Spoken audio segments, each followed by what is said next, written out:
Hello guys, welcome back to my channel प्रबंधन management and commerce. और आज का जो हमारा टॉपिक है नंबर सिस्टम। जी बिल्कुल, आज हम क्लासिफिकेशन ऑफ नंबर्स पढ़ने वाले हैं कि नंबर्स हमारे कैसे कैसे डिवाइडेड है। देर आर आदर classified into odd numbers, even numbers, prime numbers, composite numbers. हमारे जो नंबर्स हैं वो बहुत सारे तरीके से क्लासिफाइड, और आज हम वही पढ़ने वाले हैं। ये हमारा पेपर 1 का यूनिट 5 मैथ्स का बहुत ही इंपॉर्टेंट पार्ट है। बहुत ही ईजी है, बहुत ही ईजी है। हम लोग सबने बचपन में पढ़ा होता है, बट हम लोग अब ना थोड़ा सा कंफ्यूज रहते हैं कि रैशनल नंबर्स कौन से होते हैं, इरैशनल नंबर्स कौन से होते हैं, रियल नंबर्स कौन से होते हैं। और हम बस इसी वजह से क्वेश्चन एग्जाम में एक या दो क्वेश्चन हम गलत करके आ जाते हैं। तो आज हम ये कॉन्सेप्ट क्लियर करेंगे और एग्जाम में हम बहुत अच्छे अच्छे स्कोर करेंगे। तो चलो वीडियो स्टार्ट करते हैं। पहला जो हमारा टॉपिक है that is classification of numbers का नेचुरल नंबर्स। नेचुरल नंबर्स कौन से होते हैं गाइस? नेचुरल नंबर्स वो नंबर्स होते हैं जो हमारे 1 से स्टार्ट होते हैं, जो हमारे 1 से स्टार्ट होते हैं। जैसे कि 1, 2, 3, 4, 5, ये सब हमारे नेचुरल नंबर्स है। इनको नेचुरल नंबर्स बोला क्यों जाता है?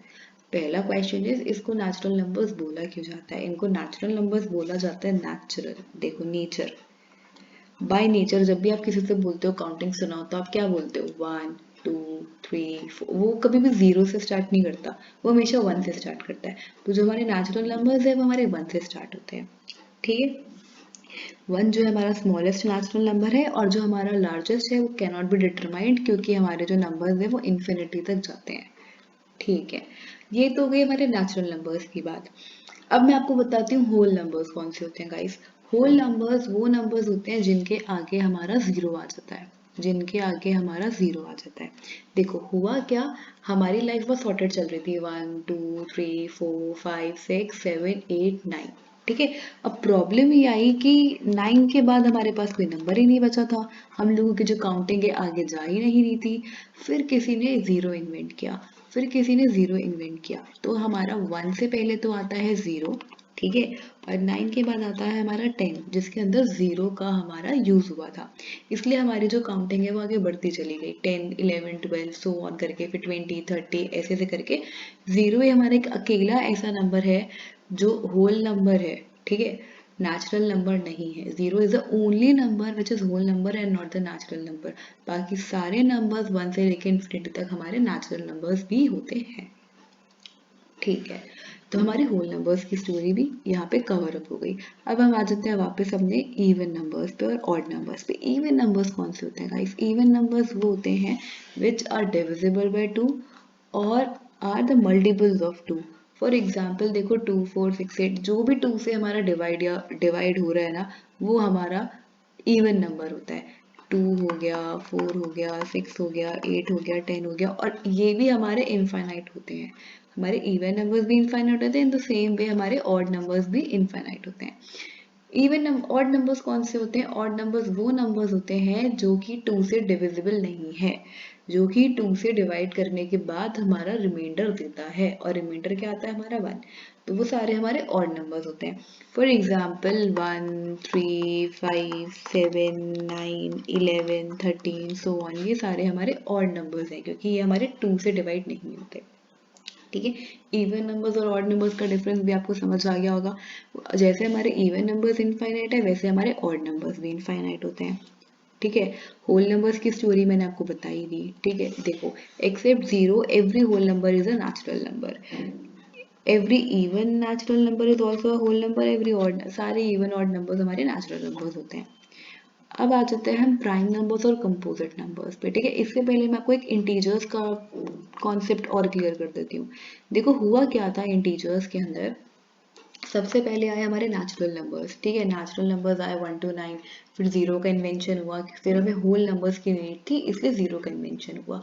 अब हुआ क्या, हमें ना बहुत सारी प्रॉब्लम्स आने लगी, specially in case of trade, है ना। होता क्या था कि हमें ये तो समझ आ गया नंबर पॉजिटिव में रहते हैं, बट हमें ये समझ आ गया था कि जीरो के पीछे भी हमारी एक लाइफ है, हमारे पीछे भी एक नंबर सिस्टम है। कैसे? देखो, मैंने आपको कुछ दिया, ठीक है, मैंने आपको 2 रुपीज दिए, ठीक है, तो ये कैसे मैं बताऊंगी आपको? आपने मेरे पास 2 रुपीज़ आया, आपने मुझे 2 रुपीज़ दिए तो मेरे पास +2 हो गए, बट मेरे पास से गए हैं आपके पास 2 रुपीज़, तो ये मैं कैसे लिखूंगी, मैंने तो सिर्फ 2 मेंशन करा है। तो प्रॉब्लम होने लगी थी बिजनेस में, ट्रेड में, और काफ़ी सारी छोटी छोटी डेली लाइफ की सिचुएशंस में हमारे साथ प्रॉब्लम्स आने लगी थी कि हमें पॉजिटिव नेगेटिव का डिफरेंस समझ नहीं आता था। फिर यहाँ पे आए हमारे इंटीजर्स कि जीरो के पीछे भी हमारी काउंटिंग है, दैट इज -1, -2, -3, -4, सो ऑन। तो ये जो हमारी होती है दैट इज -∞ टू +∞। ये नंबर्स भी हमारे इन्फिनिटी तक चलते हैं, हमें पता ही नहीं -5 -6 कहाँ तक जाएंगे, ठीक है। तो ये बहुत ही इंपॉर्टेंट था इंटीजर्स का आना, क्योंकि हमें पता ही नहीं चलता था। अब जैसे मेरे पास पैसे आए तो मैंने लिख दिया +10, मैंने आपको दिए तो मैंने लिख दिया -10।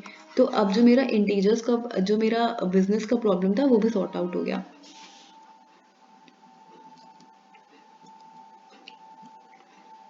देखो गाइस, यूज ऑफ इंटीजर्स में देख लो, ठीक है, डे टू डे सिचुएशंस में हमारी ये बहुत हेल्प कर रहा था। इसने डे टू डे सिचुएशंस में हमारी बहुत हेल्प करी। देखो, हमें प्रॉफिट दिखाने तो हम पॉजिटिव से दिखा देते हैं और लॉसेस हम नेगेटिव से दिखा देते हैं। हाइट दिखानी है हमें, है ना, तो हम लोग दिखाते हैं पॉजिटिव से। बिलो द सी लेवल दिखाने हम नेगेटिव से दिखा देते हैं। प्राइजेस में पॉजिटिव से दिखा देते हैं और नेगेटिव हम अगेन माइनस से दिखा देते हैं। तो इंटीजर्स हमारे इतना काम आने लगा, हमें पता चल जाता है हमारी वैल्यू पॉजिटिव है या नेगेटिव है, ठीक है। अब हम आ जाते हैं अपने प्राइम नंबर्स और कंपोजिट नंबर्स पे। प्राइम नंबर्स कौन से होते हैं गाइस?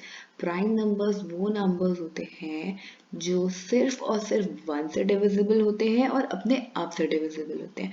फॉर एग्जाम्पल, जैसे कि मैं यहाँ 2 की बात करती हूँ, तो 2 का क्या है, देखो 2 1 के टेबल में आता है, 1 इंटू 2 आर 2 है, एंड 2 इंटू 1 आर 2। तो 2 सिर्फ अपनी टेबल में और 1 की टेबल में आता है, उसके अलावा किसी और टेबल में 2 नहीं आता। Same case with 3, same case with 5, 7, 11, 13, 17 से बहुत सारे नंबर्स हैं, there infinite prime numbers again, ठीक है। एंड देखो, एक इसके अंदर बात यह है याद करने वाली कि 2 के अलावा सारे प्राइम नंबर्स हमारे ऑड होते हैं, क्योंकि जितने भी हमारे इवन नंबर्स हैं वो हमारे प्राइम नंबर्स हो ही नहीं सकते। फॉर एग्जाम्पल आप 4 का ले लो, ठीक है। 4 किस किस टेबल में आता है? 4 1 की टेबल में आता है, 4 अपनी टेबल में आता है, और 4 2 की टेबल में भी आता है, 2 2s आर 4। तो इसमें 2 से ज्यादा हो गए, 3 हो गए, है ना। जैसे ही ये 3 हो गए, ये प्राइम नंबर नहीं, ये हमारा कंपोजिट नंबर हो गया। जब आपके सिर्फ 2 ही फैक्टर्स हो, ठीक है, तो वो आपके प्राइम नंबर्स होते हैं। जब आपके 2 से ज्यादा फैक्टर्स आ जाएं, तब वो हो जाता है आपका कंपोजिट नंबर, ठीक है। तो सारे इवन नंबर्स हमारे कंपोजिट नंबर्स होते हैं एक्सेप्ट 2। 2 में सिर्फ अपना नंबर होता है और 1 होता है, ठीक है। ये बहुत ही इंपॉर्टेंट है। कंपोजिट सारे हमारे, जैसे 9 को ले लो अगर आप, ठीक है, तो 9 क्या होता है? 1 की टेबल में आता है, 3 की टेबल में आता है, और 9 अपनी खुद की टेबल में आता है। 6 हमारा इवन नंबर है ना, तो 1 2 3 और अपनी खुद की टेबल में भी 6 आता है, ठीक है। तो प्राइम नंबर्स और कंपोजिट नंबर्स का भी आपको डिफरेंस समझ आ गया होगा गाइस। इंटीजर्स भी मैंने आपको समझा दिया है। अब हमारा बचता है रैशनल, इरेशनल और रियल नंबर्स। देखो, रैशनल नंबर्स कौन से होते हैं? ऐसे नंबर्स जिनको आप a बाई बी की फॉर्म में रिप्रेजेंट कर सकते हो, जिनको आप a बाई बी की फॉर्म में रिप्रेजेंट कर सकते हो, या कुछ ऑथर्स p बाई क्यू भी बोलते हैं, ठीक है। a बाई बी की फॉर्म में आप रिप्रेजेंट कर सकते हो, जहाँ पे ये दोनों वैल्यूज इंटीजर्स है। It can be either negative, it can be either positive, doesn't matter. The condition is here only and only if जो आपका डिनोमिनेटर है, जो आपका डिनोमिनेटर है, that should not be equal to zero, that should not be equal to zero. जो यहाँ पे इस केस में q होगा, not be equal to zero. ये कंडीशन होती है। न्यूमरेटर चलेगा, p चलेगा, यहाँ पे a चलेगा, न्यूमरेटर चलेगा 0, बट अपना डिनोमिनेटर 0 नहीं होना चाहिए। फॉर एग्जाम्पल, जैसे यहाँ पे 2/5 लिया हुआ है, ठीक है। 2/5 कैसे हो सकता है? बिल्कुल हो सकता है रैशनल नंबर, क्योंकि 5 इज नॉट इक्वल टू 0, है ना। अगर मैं आपको बोलूँ 1/2, ये भी मेरा रैशनल नंबर है। अगर मैं आपको बोलूँ 7/8, ये भी मेरा रैशनल नंबर है। मैं आपको बोलूँ 0/8, तो ये भी मेरा रैशनल नंबर है। कंडीशन है इसकी, जो हमारा डिनोमिनेटर है that is not equal to 0। But अगर मैं आपको बोल रही हूँ कि 8/0 मेरा रैशनल नंबर है, नहीं, ये मेरा रैशनल नंबर नहीं है। ना ही ये मेरा रैशनल नंबर है, ना ही ये मेरा इर्रेशनल नंबर है, ये चीज़ याद रखना। इर्रेशनल नंबर्स कौन से होते हैं? इर्रेशनल नंबर्स वो नंबर्स होते हैं जिनके अंदर जो रैशनल नंबर्स, बेसिकली जो रैशनल नंबर्स में हम डिफाइन नहीं कर सकते। देखो जैसे √3 है, √4 है, √5 है, ये आप रैशनल नंबर्स में डिफाइन नहीं कर सकते, ठीक है। तो ये मेरे सारे इर्रेशनल नंबर्स होते हैं। देखो जहाँ पे b अगर 0 है तो वो ना ही रैशनल होता ना ही इर्रेशनल होता, ठीक है। अब आ जाते हैं हम रियल नंबर्स पे। रियल नंबर्स कौन से होते हैं? Rational plus irrational numbers are हमारे रियल नंबर्स, ठीक है। इसका मतलब जितने भी मेरे रैशनल नंबर्स हैं सारे रियल नंबर्स में आते हैं, जितने भी मेरे इर्रेशनल नंबर्स हैं सारे रियल नंबर में आते हैं, जितने भी मेरे नेचुरल नंबर्स हैं every number comes under the real number, मेरे सारे whole numbers including 0 comes under the real number, मेरे सारे integers come under the real number, ठीक है। मेरे सारे rational numbers irrational numbers come under the real numbers. But अगर मैं आपको बोलूँ कि सारे रियल नंबर्स रैशनल होते हैं, नहीं, सारे रियल नंबर्स रैशनल नहीं हो सकते। फॉर एग्जांपल √3 हमारा इर्रेशनल नंबर है और वो हमारा रैशनल नहीं हो सकता, ठीक है। सेम केस अगर मैं आपको बोलूँ कि सारे रियल नंबर्स इर्रेशनल होते हैं तो वो भी नहीं हो सकता, क्योंकि जो रैशनल नंबर्स में डिफाइन हो गए वो इर्रेशनल में नहीं आते, ठीक है। तो इस टाइप के क्वेश्चंस आते हैं एग्जाम में और बहुत ही इजी होता है। अगर आपको ये कॉन्सेप्ट क्लियर है ना तो ये बिल्कुल ही डिफिकल्ट नहीं है। आपको ये क्वेश्चंस बहुत इजीली आपके स्कोर कर पाएंगे इनके अंदर।